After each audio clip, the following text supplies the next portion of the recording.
یہ سوال ہے کہ انگلستان سے احمدی دوست کا ہے. وہ لکھتے ہیں کہ حضرت خضر کے بارے میں کہا جاتا ہے کہ وہ خدا کے نبی تھے. اصل حقیقت کیا ہے اور وہ کیا اس کام پر مامور ہیں کہ جو لوگ روحانی یا جسمانی طور پر راستہ بھول جائیں ان کی مدد اور رہنمائی کریں؟ کہاں سے سوال آیا؟ انگلستان سے. انگلستان سے ہیں تو اس طرح سے زندہ ہیں وہ جسمانی طور پر.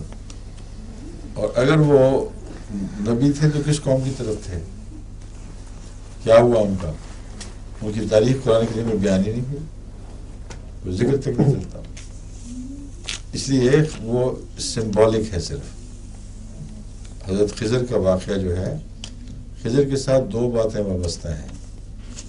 ایک کہ بہت بڑا صاحب علم جس کو خدا نے اپنی طرف سے بہت علم عطا فرمایا. دوسرا جاویدانی ہے, وہ مرے گا نہیں. یہ دو باتیں حضرت رسول اللہ صلی اللہ علیہ وسلم پر اطلاق پاتی ہیں. اور یہ پیغام تھا اس واقعہ میں حضرت موسیٰ کو کہ تمہاری شریعت بھی ختم ہو جائے گی, عیسیٰ کا دور بھی ختم ہو جائے گا. اور جس مقام پر مچھلی تمہارے ہاتھ سے نکل گئی اور سمندر میں دوڑ گئی, اس کی طرف واپس لوٹو. یعنی جاری شریعت جو تھی اور نیکیاں وہ تمہارے ہاتھ سے جاتی نہیں. وہاں تمہیں وہ شخص ملے گا جس کو آئندہ کی ہدایت دی گئی ہے, اور وہ پھر کبھی نہیں مرے گا. یعنی اس کی تعلیم قیامت تک جاری رہے گی.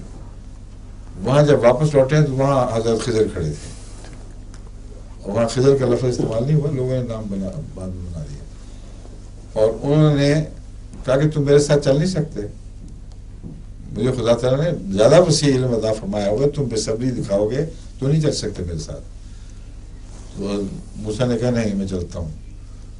ایک دفعہ بے صبری دکھائی, دوسری دفعہ بے صبری دکھائی, تیسری دفعہ میں نے کہا حاضہ فراق ہو گئے. اس لیے وہ جو صاحب رحمان تھے ان کو میں نے اشارہ اسی طرف یہ کیا تھا کہ اگر آپ کو حوصلہ ہی نہیں ہے صبر کا کہ پوری بات سن لیں اور پہلے بے چین ہو جاتے ہیں, لکھنے لگ جاتے ہیں, تو میری توجہ بھی ہٹتی تھی, تو پھر ہم نہیں چل سکتے اس طرح. یہ وجہ تھی جو میں نے سمجھایا, کوئی ان کی ذمہ داری مقصود نہیں تھی, ایک مجبوری تھی. وہی مجبوری ان کو حضرت خضر کو یعنی اس مثالی واقعہ میں پیش آئی کہ ہر وقت کا سوال انتظار ہی نہیں کرتے کہ وہ حکمتیں پوری ہو جائیں یا میں خود سمجھاؤں. انہوں نے کہا بس تیسری دفعہ ہو گئی اب چھٹی.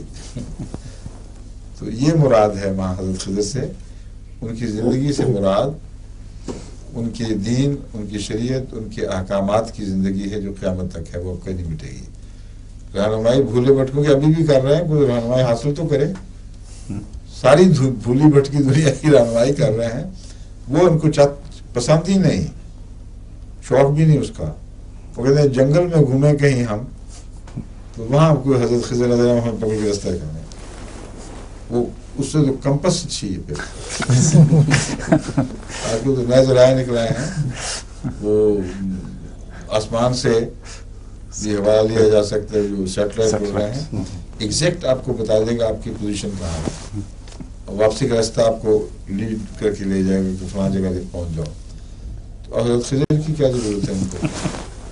اور کشتی طوفان میں پھنسے تو پھر خضر آئے, اور حالانکہ رسول اللہ صلی اللہ علیہ وسلم نے سب پھنسی ہوئی کشتیوں کو نکالنے کا سامان کر دی. اپنی جہالت کی وجہ سے جو نور ہے اس کو پہچان نہیں سکتے, اور لطف ڈھونڈتے ہیں اندھیروں میں. قرآن تو اندھیروں کا مضمون نہیں بیان, اندھیروں کا لطف نہیں دے گا آپ کو, قرآن تو روشنی کے لطف دے گا. اور وہ یہی ہے کہ رسول اللہ صلی اللہ علیہ وسلم تشریف لے آئے, آپ ہی وہ بزرگ تر وجود ہیں جو موسیٰ سے بالا تھے, آپ ہی کی امت ہے جو اب چل رہی ہے. اور آپ کا علم دائمی اور علم غیب جتنا آپ کو نصیب ہوا کسی اور لوگوں کو نصیب نہیں ہوا. ٹھیک ہے.